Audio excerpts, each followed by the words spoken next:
Alors, ce que j'ai voulu faire, c'est de faire le tour d'horizon de ce sujet qui est d'une extrême importance. Première chose, nous ne devons plus parler de baptême au singulier, à mon sens, mais de baptême au pluriel. Et donc, ce serait intéressant de voir où est-ce que nous situons. Il serait intéressant que vous et moi, dans le sanctuaire, nous puissions situer ces différents baptêmes. Et si je vous montre ici, c'est ce que nous avons parlé, la cuve d'Aaron. C'est le premier baptême. Mais en réalité, et en même temps, lorsque nous avançons, nous allons voir au fur et à mesure la table des pains de proposition, et c'est à ce niveau que nous devrons mettre les deux autres baptêmes. Alors, je vous propose de vérifier cela. Donc, nous avons avancé dans notre compréhension. Et qu'est-ce que nous avons trouvé en ouvrant les tables de la loi? Nous avons trouvé effectivement la loi de l'Éternel. Alors, premièrement, d'où vient le mot que nous utilisons et qu'est-ce que cela signifie? Le baptême.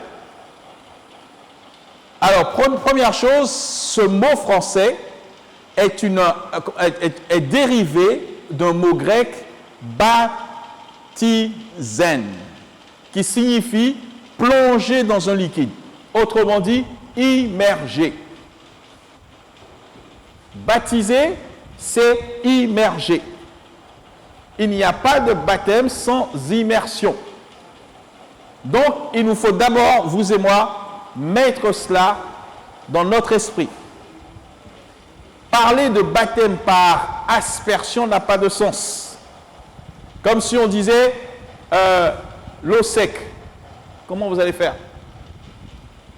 Plonger, comment je dis, baptême par aspersion, ce serait plonger par plongée. Ça n'a pas de sens. Donc, la Bible nous parle d'un mot, et ce mot, c'est baptiser égale plonger. Ok. Alors, nous trouvons déjà ce rituel dans Lévitique chapitre 16 avec justement le jour des expiations. Si vous avez relu ou si vous avez lu le jour des expiations dans Lévitique, plusieurs reprises, le souverain sacrificateur va se laver, va se purifier. Lorsqu'il commence la cérémonie, Dieu va lui donner la prescription déjà, avant de mettre la tenue, il faut déjà que tu te purifies. Alors, dans le Nouveau Testament, cette fois-ci, il y a un homme qui va être en quelque sorte même son nom, Jean le Baptiste. Jean, celui qui baptise. Il s'appelle Jean, mais sa fonction, c'est celui qui baptise. Voilà ce qu'il nous est dit. En ce temps-là parut Jean-Baptiste prêchant dans le désert de Judée. Il disait, repentez-vous car le royaume des cieux est proche. Jean est celui qui avait été annoncé par Ésaïe le prophète lorsqu'il dit, c'est ici la voix de celui qui crie dans le désert, préparez le chemin du Seigneur, aplanissez ses sentiers. Le baptême de Jean a pour objectif de préparer la route, de préparer la voie du Seigneur. Repentez-vous. Repentance, nous l'avons déjà défini, consiste à nous dire quoi? Changer d'état d'esprit. Que signifie alors? Il nous faut, installez-vous, pas de souci.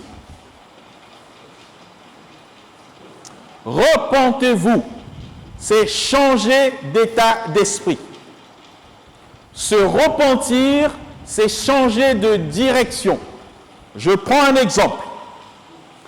J'ai ma voiture, je suis ici à l'université, je vais aller à Yamoussoukro, comment dirais-je, où vous voulez.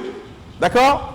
Mais si je vais à Yamoussoukro ou dans n'importe quelle ville, c'est parce que je voudrais me venger d'une action qui m'a été d'une offense réelle ou supposée. Donc j'ai pris ma voiture, j'ai démarré la voiture et à l'intérieur c'est chaud bouillant, je vais faire quelque chose que je sais qui n'est pas de la volonté de Dieu. Donc j'ai démarré ma voiture, paf, j'y vais, paf, paf, paf. Alors, ne connaissant pas, je ne sais pas si quand je suis à Yopougon, c'est la bonne direction. Hein? D'accord? Bon, dites-moi. Ok. Et alors, l'Esprit de Dieu commence à travailler. Non, ne va pas te venger. Non, ne va pas à tel endroit. Non, ne fais pas ceci. L'Esprit de Dieu commence à œuvrer dans le cœur de cette personne. Et au fur et à mesure, il commence à se dire, ce n'est peut-être pas une mauvaise chose. Ce n'est peut-être pas une bonne chose que j'y aille. Mais il se dit cela. Il y a un combat dans son esprit. Cependant, il est toujours avec son véhicule. Il continue toujours à rouler à 120 km/h, etc. Et j'aimerais vous poser une question. Est-ce que changer d'état d'esprit, à un moment, il se dit, ok, je ne veux plus aller à Yamoussoukro, etc. Mais cependant, il reste sur la route. À votre avis, est-ce qu'il finira par arriver à Yamoussoukro ou pas? C'est changer d'avis, ce que ça signifie. Et vous comprenez, donc, je ne vais plus à Yamoussoukro. Je ne vais plus faire telle chose. Je ne vais plus faire telle chose. Après la repentance, le changement d'avis, il faut qu'il y ait... Qu'est-ce qu'on fait? Demi-tour. Vous sortez de l'autoroute, vous reprenez la bretelle, etc. et vous retournez au point de départ. Donc, maintenant, vous avez fait quoi? Vous avez fait une conversion. Repentance, première étape. Conversion fait faire demi-tour. On se suit? Donc, lorsque la Bible utilise l'expression « repentez-vous », il nous faut comprendre à quoi cela correspond. Dieu nous dit dans un premier temps, commence à changer d'état d'esprit. Ensuite, change de direction. Et lorsque tu as changé de direction, on verra l'étape suivante. 1. Je change d'état d'esprit. 2. Je change de direction. Repentez-vous. Merci. Les habitants de Jérusalem et de toute la Judée et de tous les pays des environs de Jourdain se rendaient auprès de lui et confessant leurs péchés, ils se faisaient baptiser par lui dans le fleuve du Jourdain. Confessant leurs péchés. Et vous avez là l'autre étape. Repentance, je change d'avis. Conversion, je change de direction. Confession, je dis, je confesse que ce que j'allais faire est quelque chose de mauvais. Est-ce que ce mécanisme est clair dans notre esprit? Oui, non. OK? Merci. Parce que quand il y a repentance, changement de direction, changement d'état d'esprit, pardon, quand il y a conversion, changement de direction, quand il y a confession, ça doit déboucher sur quelque chose que nous sommes en train d'étudier. Alors, et il va dire donc, mais voyant venir à son baptême beaucoup de pharisiens et de sadducéens, il leur dit, race de vipères, qui vous a appris à fuir la colère à venir? Produisons donc du fruit digne de la repentance. Et ne prétendez pas en vous-même que vous avez Abraham pour père, car je vous le déclare que de ces pierres-ci, Dieu peut susciter des enfants à Abraham. Déjà la cognée est mise à la racine des arbres, tout arbre qui ne produit pas de bons fruits sera coupé et jeté au feu. Moi, je vous baptise d'eau pour vous emmener à la repentance. Mais celui qui vient après moi est plus puissant que moi, et je ne suis pas digne de porter ses souliers. Lui, il vous baptisera du Saint-Esprit et de feu. Dans ce passage, nous avons les 3 baptêmes bibliques. Moi, Jean, je vous baptise d'eau, pourquoi? Pour vous emmener à la repentance. mais il vient quelqu'un de plus puissant que moi. Lui, il vous baptisera de quoi? Du Saint-Esprit et de feu. Si nous comptons donc baptême de la repentance de Jean et baptême de Jésus, baptême du Saint-Esprit, baptême de Jésus, baptême de feu. Dorénavant, j'aimerais que chacun d'entre nous, nous puissions comprendre le sens, le pluriel du mot baptême. Il ne sera pas possible de rester simplement sur une étape. J'ai été baptisé. De quel baptême? Ok. Donc, lui, il vous baptisera de Saint-Esprit et de feu. Au commencement de l'évangile de Jésus-Christ, Fils de Dieu, selon ce qui est écrit dans Ésaïe le prophète, « Voici, j'envoie devant moi mon messager qui préparera le chemin. C'est la voix de celui qui crie dans le désert, « Préparez le chemin du Seigneur, aplanissez ses sentiers. » Le but de la préparation du baptême de Jean, c'est une préparation en vue de. On va dégager le chemin pour que, quand viendra le Christ, effectivement, il puisse trouver d'un sentier en l'état. Ce que nous allons faire lorsque nous parlons du baptême, le baptême est une préparation en vue de le baptême de Jean, sous-entendu. Jean parut baptisant dans le désert et prêchant le baptême de repentance pour la rémission des péchés. Vous n'avez pas besoin du baptême de Jean si vous n'avez jamais péché. Est-ce qu'il y a dans cette salle des personnes qui n'ont jamais péché? Moi, ma main, je la garde derrière. Alors, je me répète, est-ce qu'il y a des gens dans cette salle qui n'ont jamais péché? Alors, dans cette salle, tout le monde a besoin du baptême de Jean. Sommes-nous d'accord? Si vous n'avez pas péché, vous n'avez pas besoin du baptême de Jean. Parce que l'objectif du baptême de Jean, c'est pourquoi? La rémission des péchés. C'est le pardon des péchés. C'est un baptême qui prépare, et à partir du baptême de Jean, nous allons passer dans une autre catégorie. Tout le pays de Judée et tous les habitants de Jérusalem se rendaient auprès de lui et confessant leurs péchés, ils se faisaient baptiser par lui dans le fleuve du Jourdain. Jean avait un vêtement de sang, etc. Il prêchait disant, il vient après moi celui qui est plus puissant que moi. Je ne suis pas digne de délier ses souliers, digne de lier, en me baissant la courroie de ses souliers. Moi, je vous baptise d'eau, il vous baptisera du Saint-Esprit. J'ai commencé par l'évangile de Matthieu, je suis arrivé à l'évangile de Marc, et nous continuons.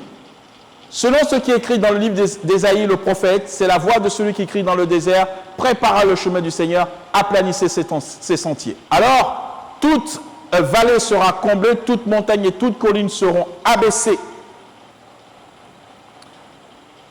Ce qui est tortueux sera redressé et les chemins raboteux seront aplanis et toute chair verra le salut de notre Dieu. Regardons l'état de certaines routes, ici ou ailleurs, avec des nids de poules impossibles, des routes qui ne sont pas goudronnées, avec des fossés, avec etc. La circulation est difficile. Le baptême dont on est en train de parler, c'est que maintenant, on va aplanir tout cela. On va redresser tout cela de manière à pouvoir circuler dans les meilleures conditions. Cet exemple que Jean a pris, c'est exactement la même chose pour nous. Il y a beaucoup trop de choses qui, dans le passé, ont fait que notre vie est devenue... Et ce baptême dont nous parlons, c'est celui qui va clarifier notre vie, mettre notre vie en ordre, de manière à ce que quand le Seigneur arrive, il puisse trouver tout en état d'être sanctifié. Nous nous comprenons? Donc, baptême, premier baptême, c'est qu'en réalité, voici, nous sommes là pour nous préparer. La preuve, une preuve supplémentaire, il disait donc à ceux qui venaient en foule être baptisés par lui, race de vipères, qui vous a appris à fuir la colère à venir. Produisez donc des fruits dignes de la repentance et ne vous mettez pas à dire en vous-même, nous avons Abraham pour père. Je vous le déclare que de ces pierres, Dieu peut susciter des enfants à Abraham. Déjà même la cognée est mise à la racine des arbres et tout arbre qui ne porte pas de bons fruits sera jeté. La foule l'interrogeait en disant, que devons-nous faire? Nous avons compris le sens de ce que tu dis. Maintenant, comment on fait concrètement pour que notre vie soit rangée? Et Jean va leur donner la réponse. Il leur dit que celui qui a 2 tuniques partage avec celui qui n'en a point. C'est-à-dire ici la notion de solidarité. D'accord? Aider ceux qui sont démunis. Et que celui qui a de quoi manger agisse de même. Il veut aussi les publicains pour être baptisés. Il lui dit, maître, que devons-nous faire? Petit détail, les publicains étaient... publicains, c'était une classe de personnes. Certains d'entre eux, vous savez, comme ils étaient sous occupation, ils avaient acheté des concessions à l'armée occupante. Et donc, ils payent à l'armée occupante et ils récupèrent l'argent en surtaxant les autres. Je prends un exemple. J'ai acheté la concession pour 100 millions. J'ai donné ces 100 millions. Vous m'avez compris. Je prends juste un exemple pour que nous puissions comprendre. J'ai acheté la concession 100 millions, j'ai donné à l'armée occupante 100 millions. Comment je vais récupérer cela? Eh bien, Romuald, je vais te tasquer. Quand tu passeras avec ta marchandise, si ta marchandise c'est, comment dirais-je, 150 000 pour que tu passes, Romuald va payer 250 000. 150 000, 100 000 dans ma poche. Mais je vais te faire exactement la même chose, etc. Donc, je vais me récupérer sur la surtaxe. C'est ce qui explique ce que Jean est en train de leur dire ici. D'accord? Les publicains baptisés, ils lui dirent, maître, que devons-nous faire? Il leur répondit, n'exigez rien au-delà de ce qui a été ordonné. Des soldats lui demandèrent, et nous, que devons-nous faire? Il leur répondit, ne commettez ni extorsion ni fraude envers personne, contentez-vous de votre solde. Il faut, pour qu'il y ait baptême de repentance, une vie de repentance. Une vie où on décide de mettre de côté toutes ces choses pour pouvoir, à nouveau, pour pouvoir rester, être prêt à recevoir le Christ dans notre vie. Comme le peuple était dans l'attente et que tous se demandaient en même temps si Jean n'était pas le Christ, il leur dit, je vous le dis, moi je vous baptise d'eau, mais il vient, celui qui est plus puissant que moi, je ne suis pas digne de délier la courroie de ses souliers, et encore une fois de plus, dans Luc il est dit ici, il vous baptisera du Saint-Esprit et de feu. Luc chapitre 3, versets 3 à 16. Et donc, nous avons, je l'espère, compris ce qu'est le baptême de repentance. C'est le baptême de Jean. C'est le baptême préparatoire. Ce qui va permettre, de la même façon, si je peux prendre un exemple, vous attendez une hôte de marque. Mais la maison est dans un désordre comme pas possible. Qu'allons-nous faire? Qu'allez-vous faire? Mais vous allez ranger la maison. vous allez nettoyer, vous allez faire en sorte que la maison soit présentable. On va ranger le placard, on va ranger la lessive, on va ranger, etc. On va mettre sa maison en ordre. Ça, c'est du bon sens.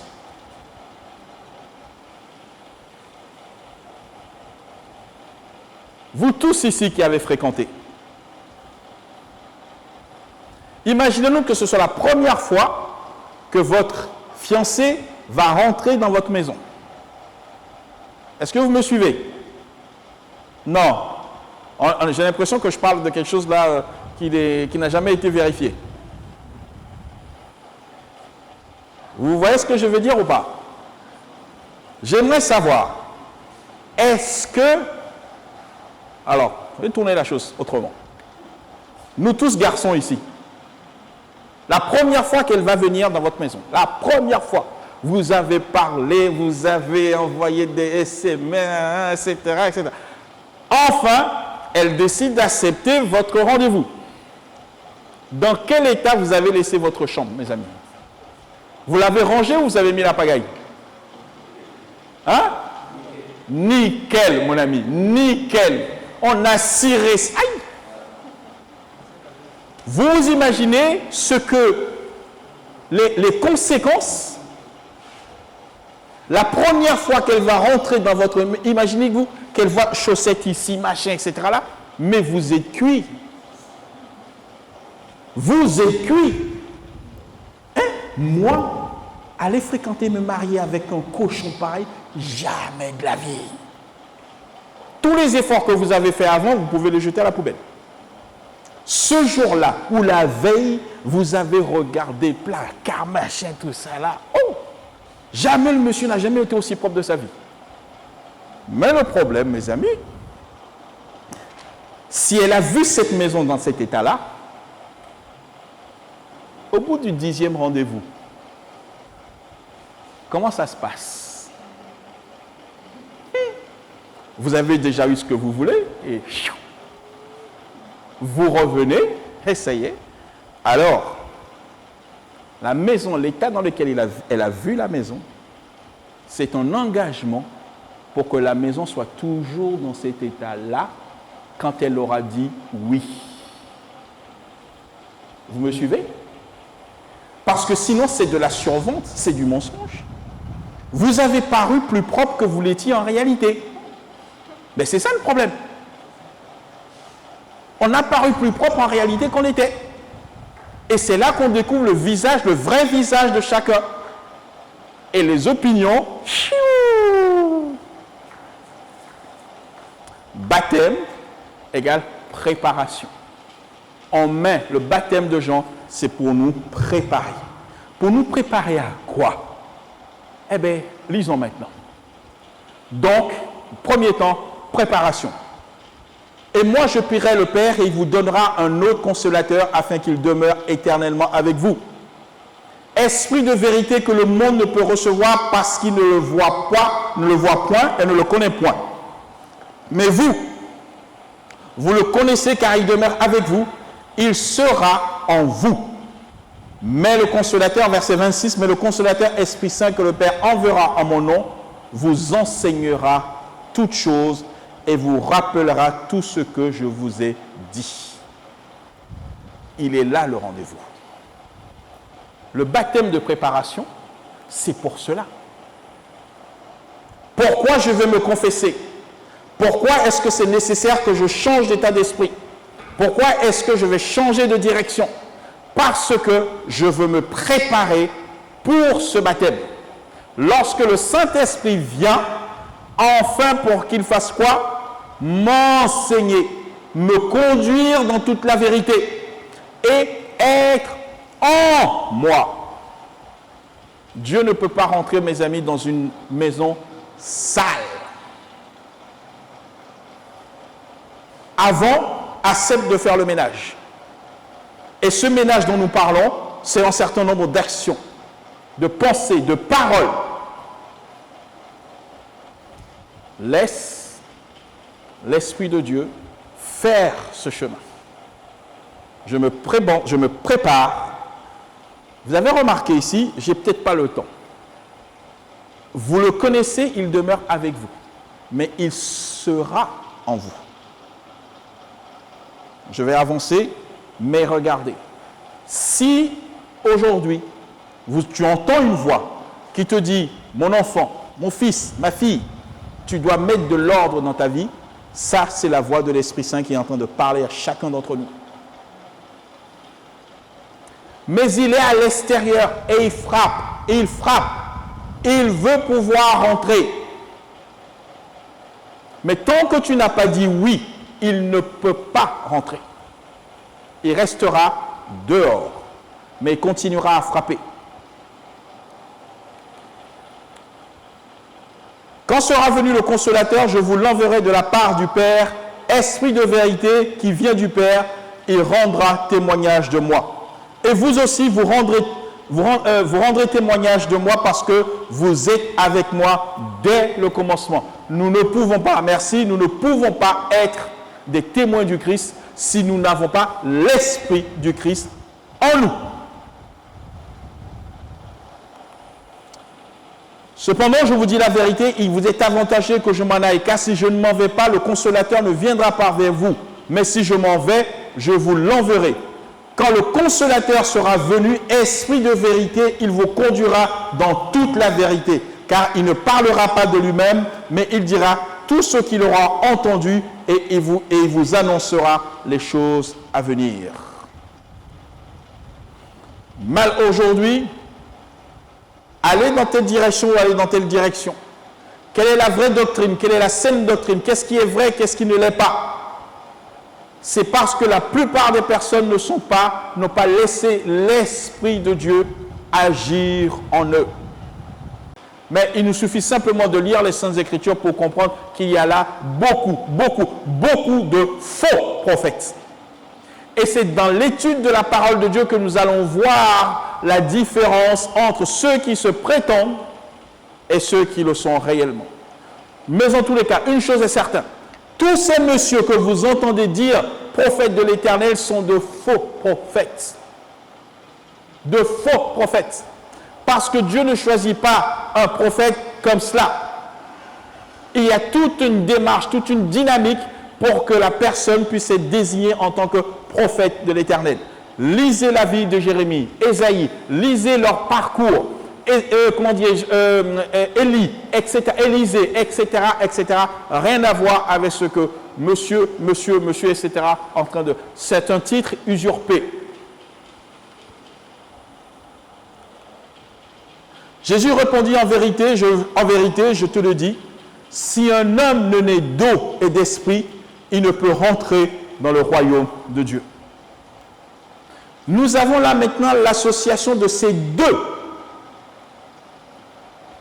Vous ne pouvez pas, nous ne pouvons pas faire l'économie d'aucun des deux.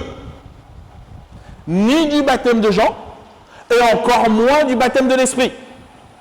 Si un homme ne naît d'eau et d'esprit, il ne rentrera pas dans le royaume des cieux.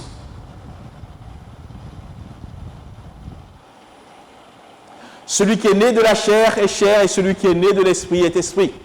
Ne t'étonne pas donc que je t'ai dit que vous devez naître de nouveau. Et comme il se trouvait avec eux, et aujourd'hui, ce que nous allons voir maintenant, c'est que cette promesse, Jésus leur a dit, le Saint-Esprit viendra. Maintenant, je vous propose de voir la réalisation de ce qui s'est passé. Et comme il se trouvait avec eux, il leur recommanda de ne pas s'éloigner de Jérusalem, mais d'attendre ce que le Père avait promis et ce que je vous avais annoncé, leur dit-il. Car Jean a baptisé d'eau. Mais vous, dans peu de jours, vous serez baptisés du Saint-Esprit. Alors les apôtres, réunis, lui demandèrent, Seigneur, est-ce en ces temps-ci que tu rétabliras le royaume d'Israël? Il leur répondit, ce n'est pas à vous de connaître les temps ou les moments où le Père a fixé de sa propre autorité, mais vous recevrez une puissance, le Saint-Esprit survenant sur vous, et vous serez mes témoins à Jérusalem, dans toute la Judée, dans la Samarie et jusqu'aux extrémités de la terre. Vous ne pouvez pas prêcher l'évangile réellement si vous n'avez pas d'abord été baptisé du baptême du Saint-Esprit.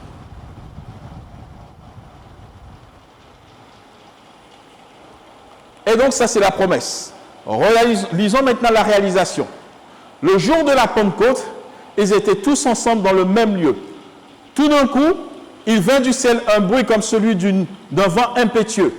Il remplit toute la maison où ils étaient assis. Des langues semblables à des langues de feu leur apparurent, séparées les unes des autres, et se posèrent sur chacun d'eux.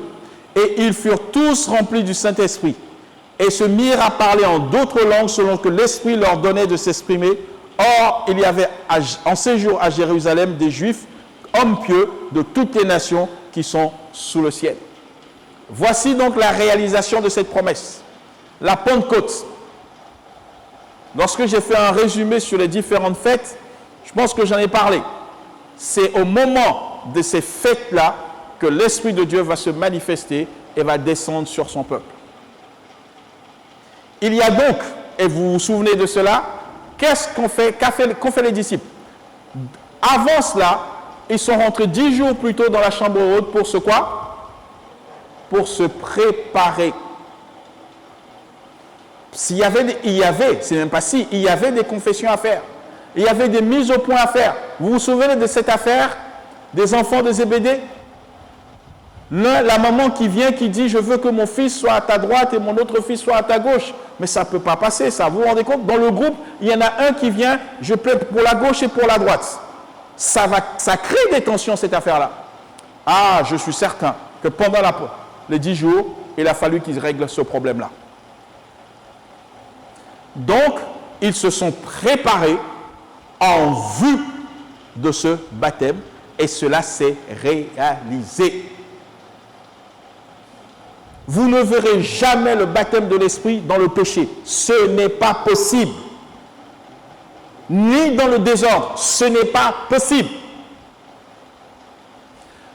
Quelqu'un qui dit qu'il est baptisé du Saint-Esprit et qui vit dans le péché, c'est un mensonge. Impossible. Impossible. Ils ont réglé tout ce qu'il y avait à régler et Dieu est venu valider le parcours en leur donnant le baptême du Saint-Esprit. Le temps me manque pour dire en fait le contenu du baptême du Saint-Esprit. Alors, il y a un souci, il y a un problème. Est-ce que le baptême est quelque chose, nous l'avons déjà lu?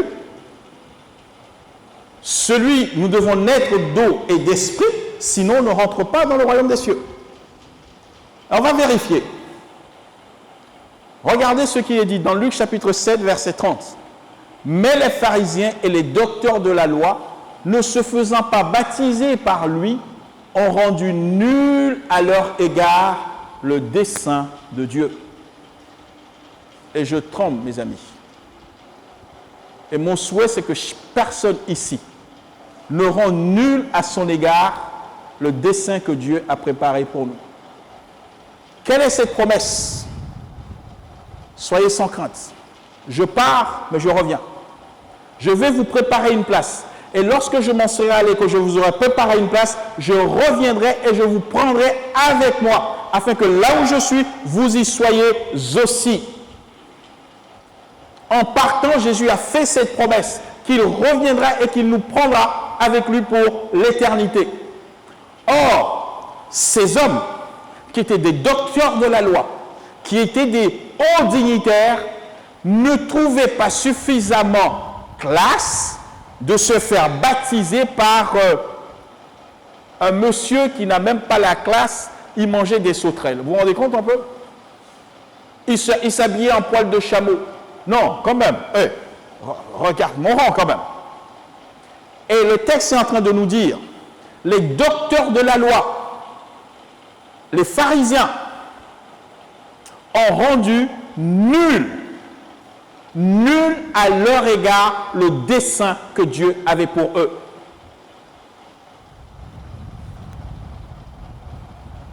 Si tu refuses d'être baptisé, tu es dans cette même catégorie. Si tu refuses le baptême, tu es dans cette même catégorie. tout ce que Dieu a prévu.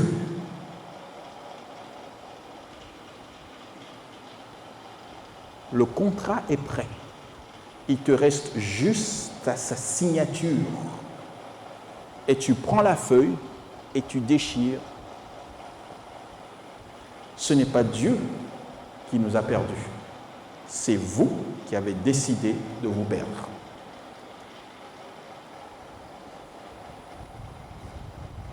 Dieu a présenté son ciel pour tous les hommes. Son projet de salut, c'est pour tous les hommes, sans exception. Pour toi, pour moi, pour chacun d'entre nous. Et il te dit, mon ami, viens, confesse, accepte. Ces pharisiens, ces docteurs, ils ont rendu nul, ils ont déchiré la feuille, ils ont brûlé la feuille. Au jour du jugement, ils vont faire quoi? Ce n'est pas, Seigneur, Seigneur, j'ai tout fait, mais vous n'avez pas voulu. Alors, il vous sera rendu selon votre décision. Ce n'est pas Dieu qui exclut quelqu'un de son ciel, ce n'est pas vrai. C'est toi, par ton attitude, qui désire, qui dit « je ne veux pas ». Je ne veux pas, je ne veux pas, je ne veux pas. À la fin, qu'il soit fait selon ta volonté. Selon ta volonté.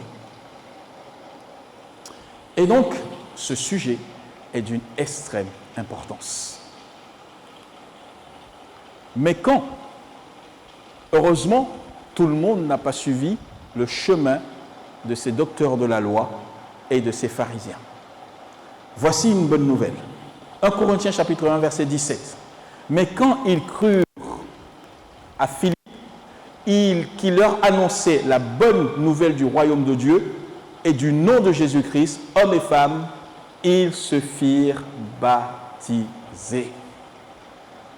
Voilà le souhait. Merci. Voilà le souhait.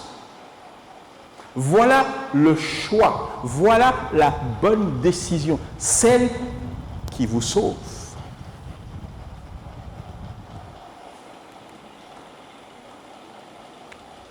C'est un commandement qui a été donné. Allez, puis il leur dit, allez, par tout le monde et prêchez la bonne nouvelle de la création, à toute la création. Celui qui croira, celui qui sera baptisé, celui qui croira et qui sera baptisé sera sauvé. Celui qui croira et sera baptisé sera sauvé. Mais celui qui ne croira pas sera condamné. Il s'est auto-condamné. Et ce que Dieu fait maintenant, c'est va finir par valider le choix de chacun d'entre nous.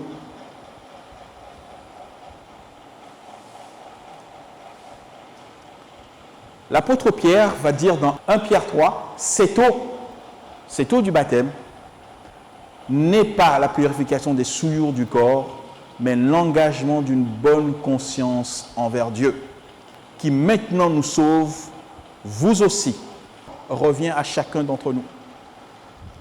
Cependant, il nous est dit ceci, celui qui croira et sera baptisé sera sauvé. Annoncer le royaume de Dieu, ce n'est pas envoyer des informations. À quoi ça me sert de savoir qu'il y a 1000 milliardaires dans le monde si ces milliardaires, moi, ne m'ont jamais donné un centime? À quoi ça vous sert de savoir qu'il y a un ciel si vous n'y rentrez pas? Aucune utilité. Mais la bonne nouvelle, c'est qu'il est possible que tu puisses y rentrer comme moi, je veux y rentrer. Aussi, si je prononce mal vos noms, si votre nom n'apparaît pas, veuillez m'en excuser. Que ce soit Dorothée, Nina, Emma, Messon, Moïse, Roselyne, Viera, Prisca, Alfred, Armel, Rebecca, Blandine et autres. Vous qui venez ici pour la première fois, il est important que vous puissiez comprendre ce message. Celui qui croira et sera baptisé sera sauvé. Ma prière, c'est que chacun d'entre vous, vous rentrez dans l'éternité de plein pied maintenant. N'attendez pas demain. Et vous voyez ce qui s'est passé. Il y avait 2 jeunes. Ils ont entendu ce message. Mais dans leur cœur, c'était partagé. Ils avaient parfaitement bien compris cette affaire-là. Mais ils avaient pris des engagements et eux, ils voulaient continuer quand même à faire la fête. Ils voulaient quand même continuer à aller en boîte de nuit, etc., etc. Alors, ils ont eu un problème dans leur esprit. Ok, nous allons voir cet homme-là et nous allons lui poser la question. Alors, ils ont réfléchi en eux-mêmes et ils ont trouvé la solution. Ils pensaient avoir trouvé la solution. Voilà. Eh bien, pendant toute notre jeunesse, pendant toute notre vie, on va faire la bringue, on va boire, on va mâcher, etc., etc. Et juste quelque temps avant de mourir, on va se baptiser. Vous voyez un peu? Mais c'est un super programme, ça. Mais c'est génial comme programme. Et alors, ils sont allés voir cet évangéliste. Ah, ok, on a entendu ton appel. Mais voilà, nous, on a pris une décision. Quelques temps avant notre mort, nous viendrons et nous accepterons d'être baptisés. Le gars les a regardés, c'est très bien, très bonne idée.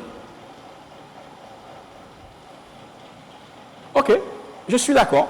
Donc allez, menez votre vie et quelques instants avant votre mort, vous venez et je vous accepterai de vous baptiser. Et ils sont contents.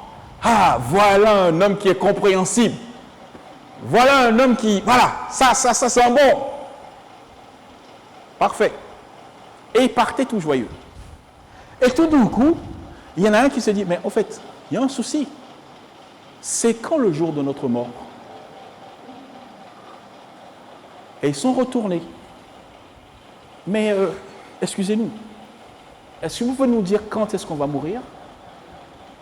Ah, le gars les a regardés et dit, je ne sais pas non plus. Et si la mort t'attrape demain? Et si en traversant la route là? Et si demain tu venais à ne pas te réveiller? Et si demain tu étais dans le coma? Et si après demain il t'arrivait telle chose?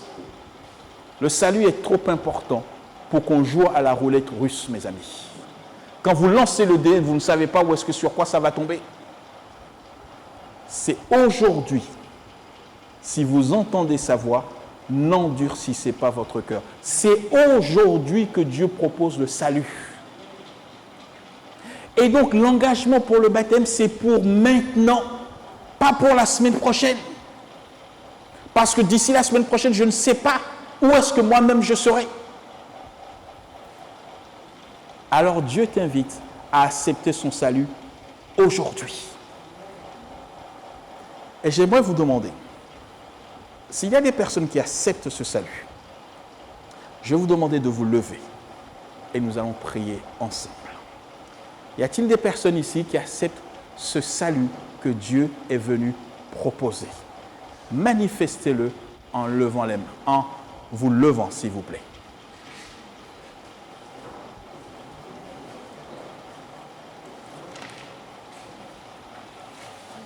Romuald, je vais te demander de nous unir dans la prière, s'il te plaît.